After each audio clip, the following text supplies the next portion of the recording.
Élu de Dieu, avant de faire défiler ton écran, avant de faire quoi que ce soit d'autre aujourd'hui, prends le temps de t'asseoir avec ce message. Le Saint-Esprit t'a guidé jusqu'ici, et ce n'est pas un hasard. Il y a quelque chose que Dieu veut te murmurer en cette heure, quelque chose que le bruit du monde essaie d'étouffer, quelque chose que ton âme ressent déjà depuis plusieurs jours. Ce message n'est pas là pour te faire peur. Ce message est là pour réveiller ton discernement. Écris Amen dans les commentaires dès maintenant si tu crois que Dieu avertit encore ses élus avant que la tempête n'arrive.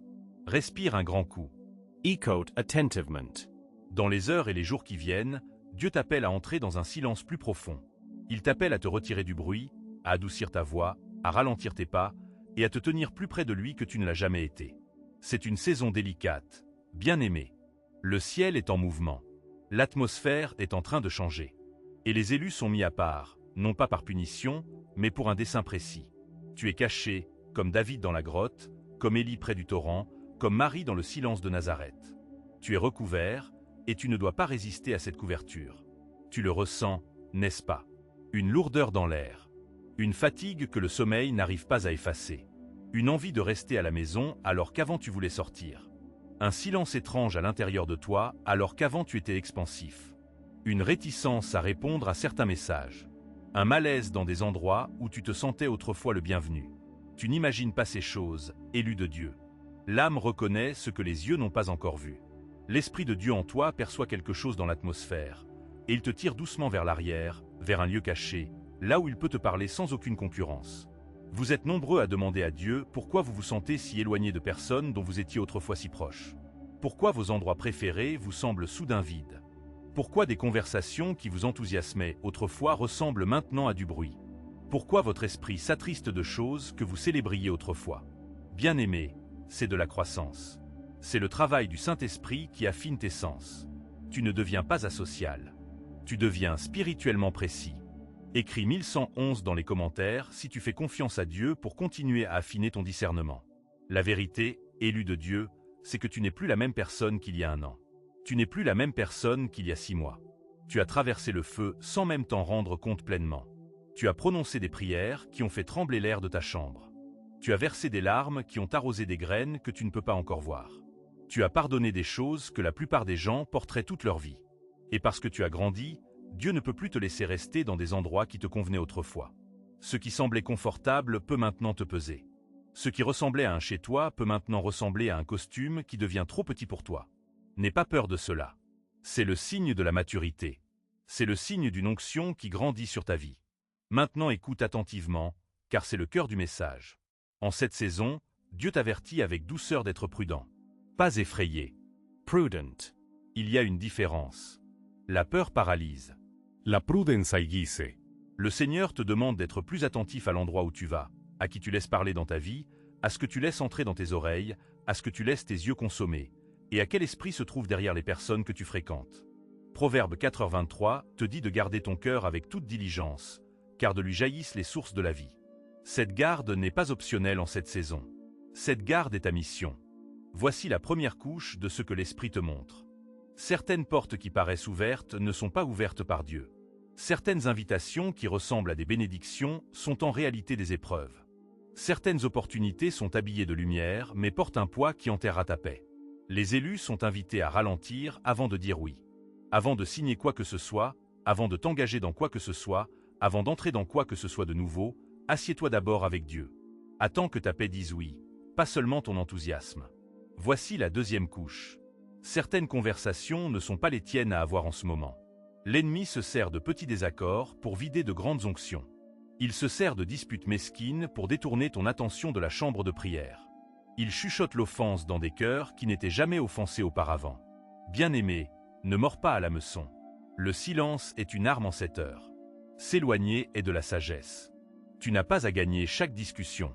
Tu dois seulement garder ta paix. Voici la troisième couche. Certaines personnes dans ta vie portent une lourdeur qu'elles n'ont pas remise à Dieu, et elles te transmettent sans le savoir cette lourdeur. Tu sors de certaines pièces en te sentant épuisé, confus, anxieux ou triste, et tu n'arrives pas à expliquer pourquoi. C'est un résidu spirituel. Dieu ne te demande pas d'arrêter d'aimer ces personnes. Il te demande de les aimer à une distance protégée. Prie pour elles dans ta chambre de prière, pas dans leur tourmente. Écris 777 dans les commentaires si tu sais que Dieu protège ta paix en ce moment même. Voici la 4e couche, et c'est la plus profonde. Il y a quelque chose dans ton avenir que Dieu est en train de préparer pour toi, et il ne peut pas te l'apporter tant que tu es dispersé. Il ne peut pas libérer la promotion à un cœur surexcité. Il ne peut pas amener la bonne relation à une âme encore emmêlée dans d'anciennes voies. Il ne peut pas te confier la prochaine mission tant qu'il n'a pas vu que tu sais rester immobile. Alors cette immobilité, cet isolement, ce silence étrange que tu traverses, ce n'est pas un abandon. C'est une préparation. C'est le ventre avant la naissance. C'est la nuit avant le matin. Alors que faire, élu de Dieu? Tu observes. Tu attends. Tu discernes. Tu ne réagis pas trop vite. Tu ne publies pas sous le coup de la colère. Tu ne réponds pas depuis un lieu blessé. Tu laisses ta première réponse être la prière. Tu laisses ta deuxième réponse être l'écriture. Tu laisses ta troisième réponse être le silence si la situation ne mérite pas ta voix. Tu protèges ta paix comme s'il s'agissait d'un nouveau-né. Tu poses des limites sans culpabilité, parce que les limites ne sont pas des murs contre les gens, ce sont des clôtures autour du jardin que Dieu fait pousser à l'intérieur de toi. Reste près de chez toi quand l'Esprit te dit de rester. Pars tôt du rassemblement quand l'Esprit te dit de partir. Annule le projet quand ton esprit s'attriste. Coupe la conversation quand elle dérange ton homme intérieur. Éteins l'écran quand le contenu vole ta vie de prière. Mange à ta propre table. Dors dans ta propre paix. Adore dans ta propre chambre. Lista Bibbia lentamente. Allume une bougie. Murmure son nom. Laisse le Saint-Esprit resaturer l'atmosphère de ta maison jusqu'à ce que même l'air de chez toi commence à ressembler à un sanctuaire. Écris oui dans les commentaires si ce message a touché ton cœur. Cette conscience que tu reçois aujourd'hui n'est pas seulement pour cette semaine, bien-aimé. Elle protège ton avenir.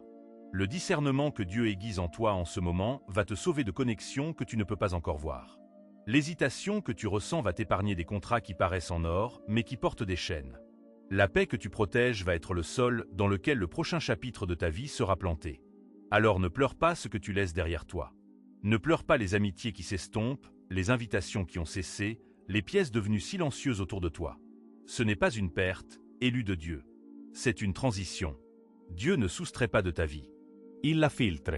Et je veux que tu entendes ceci de tout ton cœur. La transformation a déjà commencé. Tu peux le sentir. Tu pleures différemment maintenant. Tu pries différemment maintenant. Tu entends Dieu dans des endroits devant lesquels tu passais autrefois sans rien remarquer. Tu perçois des choses dans les conversations que tu manquais avant. Tu te réveilles à des heures étranges avec son nom sur les lèvres. Tu vois des chiffres, tu vois des signes, tu vois des portes ouvertes se fermer et des portes fermées s'ouvrir doucement. Bien-aimé, ce n'est pas ton imagination. C'est un recalibrage. Le Seigneur t'accorde comme un instrument avant un concert dont on ne t'a pas encore parlé.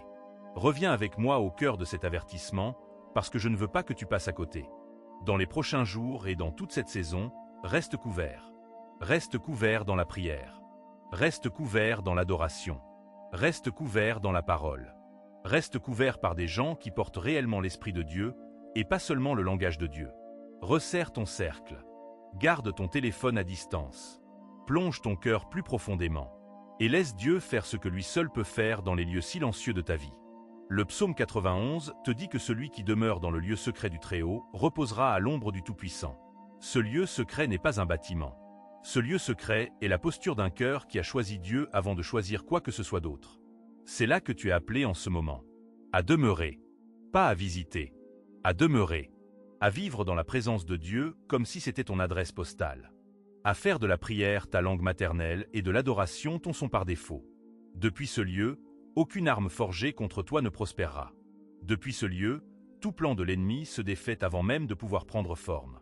Depuis ce lieu, tu deviens intouchable, non pas à cause de ta force, mais à cause de son ombre sur toi. Alors ce soir, élu de Dieu, fais ceci. Verrouille tes portes et verrouille ton cœur avec le même soin. Prononce la paix sur chaque pièce. Oins les montants de thé porte par la prière, à défaut d'avoir de l'huile. Dis à l'atmosphère de ta maison, seul l'Esprit de Dieu est le bienvenu ici. Couvre tes enfants, ton conjoint, tes parents, tes amis, tes finances, ton avenir, ton sommeil, tes rêves. Murmure le nom de Jésus dans chaque recoin.